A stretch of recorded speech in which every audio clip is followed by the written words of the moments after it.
Deserve natin yung taong kahit hindi natin bantayan di tayo lolokohin. Minsan mapapatanong ka na lang kung may ganun pa ba. Pero totoo, meron.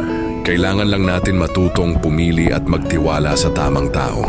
Kasi hindi lahat ng nagpapakita ng sweetness ay sincere. Sa panahon ngayon, loyalty is the real flex. Hindi yung puro posts lang online, kundi yung actions na consistent kahit walang nakatingin. Yung tipong hindi mo kailangang hulihin dahil wala naman talagang ginagawang mali.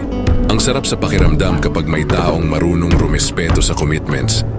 Hindi perfect, pero willing, maging honest at transparent. Yung mas inuuna ang pahinga ng puso mo kaysa sa ego nila.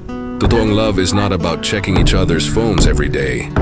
It's about feeling secure kasi alam mong hindi ka ipapahiya. It's choosing each other kahit madaming temptations sa paligid.